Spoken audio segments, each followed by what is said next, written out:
Hey everyone, my name's Forrest. Today I'm going to show you my Chevy 20 van that Emily and I camperized. Just some quick things. It's a 1993 Chevy 20.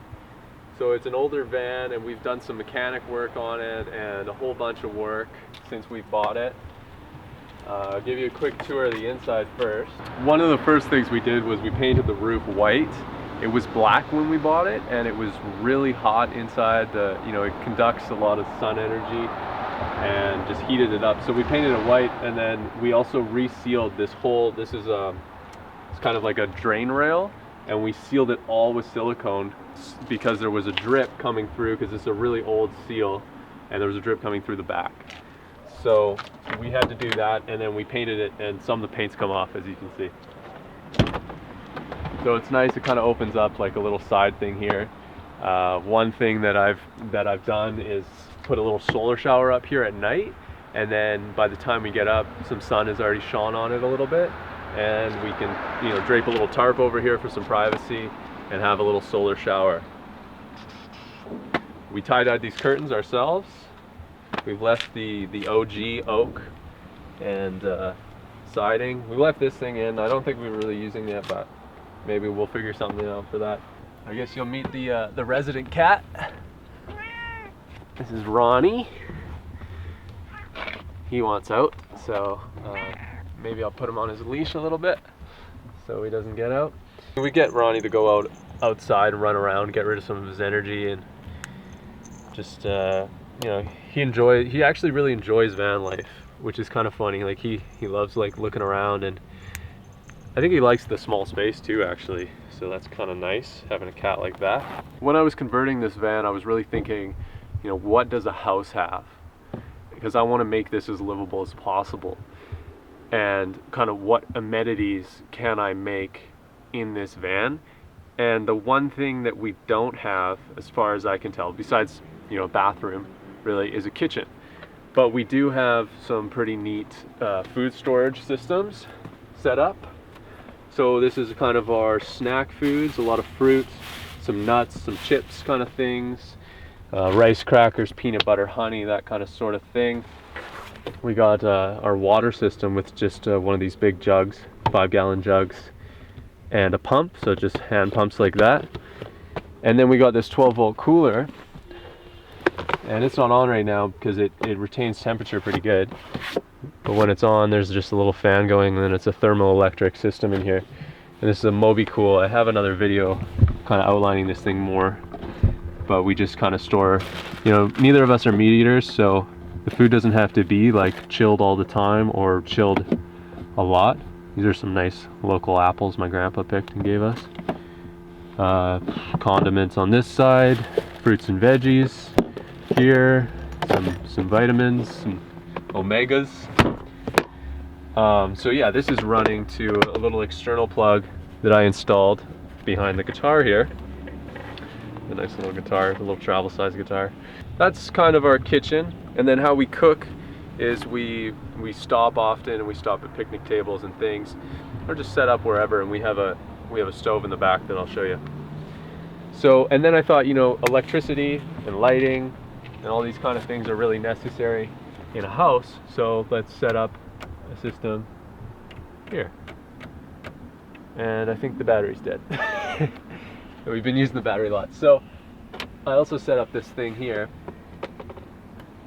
where the two batteries are connected in parallel. So there's the front battery in a hood that starts the engine of a car, and then we have an external battery here that I'll show you. It's behind the litter box. Just some extra bags we use for stuff. So those are connected in parallel, so whenever I turn the car on, I'm running it for a little while and driving somewhere, I can connect them, and the alternator will actually charge both of them. As well as we have a solar panel on the roof I can show you later. But now they're connected, so this light should work. Yeah. So this was lighting, just LED strips of lights, 7 feet of each, and at nighttime it really lights the whole place up. And so that was just one of the things. As well as the cooler is all hooked up to this battery. We have the solar panels like I mentioned. And we also have this inverter that just runs here. It's a 300 watt. We can plug our phones in and plug, you know, whatever. We can also plug our little blender in, which is just like a magic bullet, and our computers and such. We got, you know, easy access to cutlery, things like that. This is kind of just like miscellaneous at this point.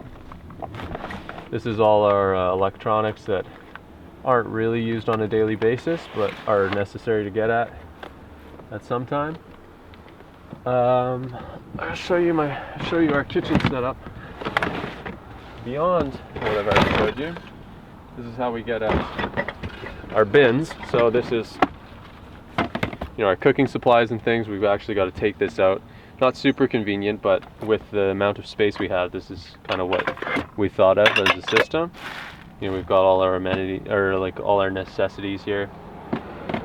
So that's the first bin.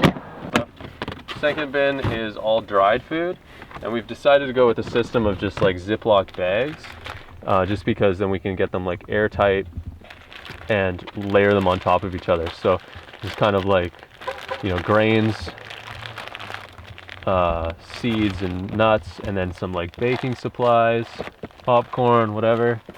We've got some spirulina, some nooch, and then it goes down into like the kind of like bulkier like beans and lentils and stuff that we're gonna use kind of less often, and then just like refrigerate once they're actually cooked. So we can fit a lot of food in this bin just with this system. And then on top of that, we've got like jars of stuff here, some oils, some spices, some protein powders, miscellaneous stuff like that. And it all fits back. You know, this is kind of, you know, with food always it's going up and down depending on when you buy and how much you have. So when we have to get at that, you know, you gotta take the first bin off. This isn't even fitting on right now. We have so much food. It's stocked up on stuff. So that goes on top of there. This is socks and underwear drawer for both of us. We've got it just mixed. This is usually like a little lounge area over here. Right now we just have some sheets and a computer, you know, laundry bag that kind of goes back and forth. It goes to the front seat sometimes. And then we've got like some cushions that you kind of just, you know, chill. Open the blind up a little and you can read. Little nest nook. Another thing I did was I made this curtain divider. So this is for, you know, privacy, for get the light out and things. Just really simple. Made it out of a tapestry and some wood, some oak paneling that was already in there, and just kind of stapled them together with some nails. And it rolls up nice and easy. And then up top here, we got all our books, some games, some cards, things like that. And then on the left I have my electronics section, which is like extra batteries. My GoPro. Ronnie. Sorry, bud. Yeah, so that's kind of what that is. This is all kind of stuff that's just like nice to have, you know. If you're gonna be living somewhere, you're gonna have your bookshelf, you're gonna have your game section, you're gonna have your electronic section. So that's all kept in mind. I keep this thing nicely packed and full. This is my like hiking bag. It's got my life straw, water bottle full of water, Cliff Bar and a lighter, and a multi-tool. And then it's also got this little clip so I can clip that camera right on here as I'm hiking. It's really nice and convenient. Another little thing that's kind of nice that we got going here is like a little USB fan. So you don't even need to have the battery connected to actually just have this plugged into that inverter. And we got some little fan action to keep us cool while we're down south. Prayer flags put up. This used to be speakers and like a stereo system in here, and we took all that out and just made this for like coats and skateboards. So we got like you know, his and hers system right here. We got the bed all made up. This bed, Emily made the bed frame. It's pretty nice. It's nice 2x6 and 1x4 construction with a nice post here and bracketed. and it's almost 2 feet off the ground, so there's lots of storage space underneath. And these curtains were already put in here, which is sweet. This is how I kind of ran the wire, I don't know if you can get that or what, but this is my switch for the overheads LEDs. And then over here, in the cozy bed, we can actually lay lengthwise, which is like, you know, just barely. My feet are kind of against the window here. But it's really cozy and wide enough, because like, I don't know, I personally like my space when I sleep, and so does Emily, so we made a wider bed as opposed to a longer bed. And there's a switch up here, that's what I was going to show you, just for some overheads, some reading lights. And that's all run along here, connected to these wires, and all down to that external battery. So nothing's being used off the main battery unless we want it to be. Nice 4 inches of foam and a piece of memory foam topper. It's all in this thing here, but there's the foam. It's nice firm foam and then memory foam, so it's actually really comfy. Good setup. I'll show you guys the back. Yeah, I guess one thing I did was I had to put this back on. It wasn't on there. I also put this on, and this used to be kind of like green, like the van, and say Vantage on it. We painted this white for the purpose of, we're gonna get a black paint here, and we're gonna put Depicted reality with all our social media. So it's kind of a way of advertising for really cheap. It actually really costs us nothing. It's kind of the nice doors open this way as well. Kind of same way as the passenger side there. We've got both of our clothesbins. This is mine here, and this is Emily's, and it comes out like this. Put it on the ground or whatever you need. Then her wetsuit's back there, and we've got some miscellaneous stuff we don't use often. Some craft stuff here. This is my wetsuit bin under here. Oh yeah, I'll start just taking some stuff out. I'll show you. This is my extra cameras under here, and some other camera equipment.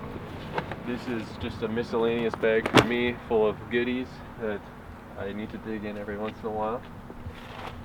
Some like a giant tarp we got just in case, because we had this problem where the drain rail would fill up and it would seep in through the seal, and then it would all come down to the lowest point and drip out of here onto the bed. And now we're having another problem because I replaced the seal here on this door, and I didn't replace this one, but there's actually like a hole here, and it's getting in and getting these wet. So it's not a super big deal, but we definitely need to fix that. What I'm planning on doing is just putting one of these seals that I bought just along here, so it makes it extra hard for the doors to close, but it seals it off. So that's a plan. But this is how we get at the rest of the kitchen stuff. We come out, and hey, little boy, chill. Trying to control Ronnie while we do this.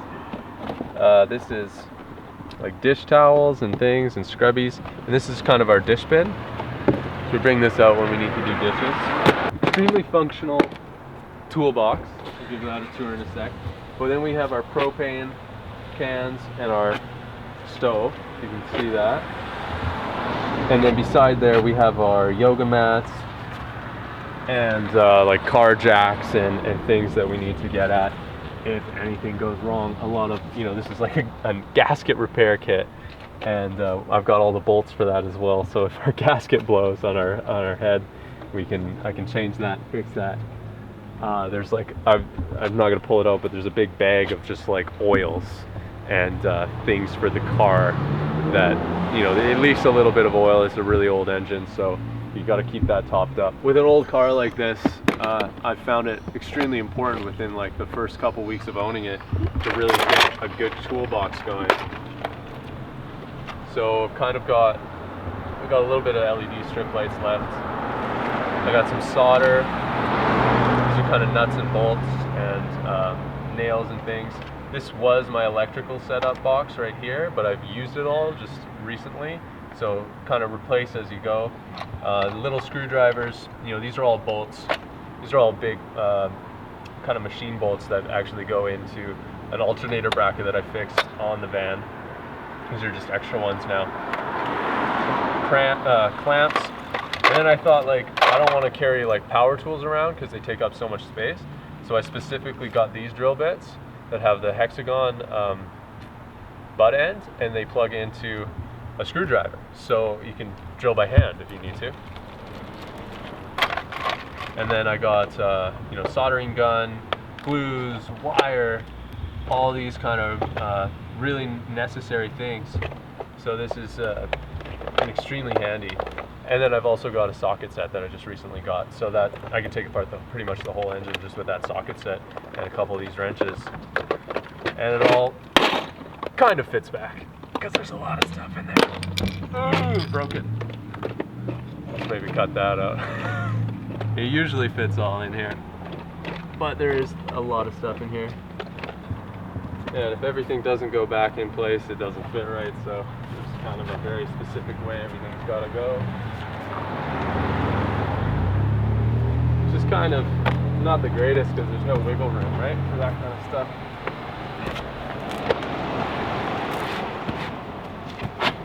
But with a good system, everything works out right.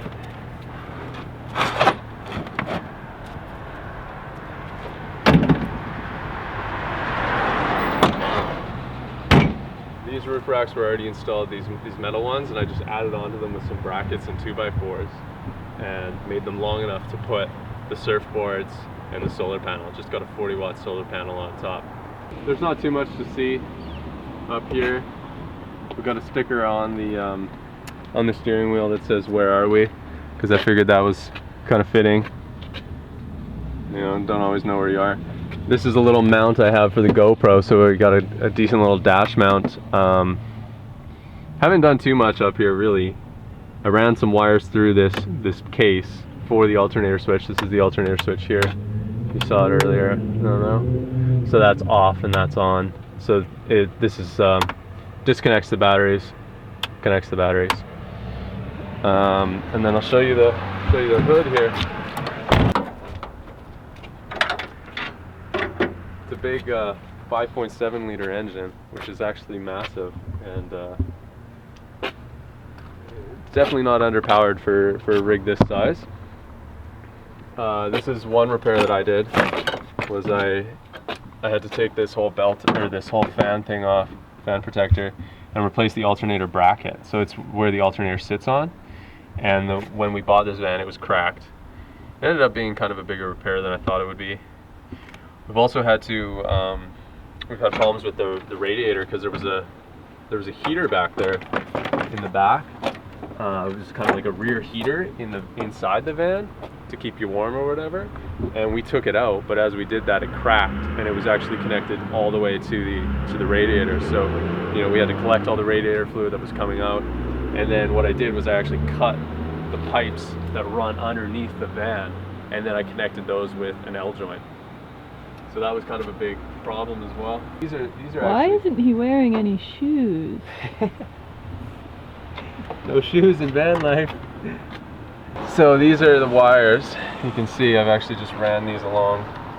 I neglected to tape them up. But they're just really small, like 16 gauge wires, and they connect the batteries in parallel. So I make sure that they're not connected when I start the engine, because I don't want the juice running from that battery to this battery to the starter, because that's a lot of energy to travel through these small wires and they might fry. So make sure that's off when I start the engine, so it's just going from this one to the starter, just like a normal vehicle.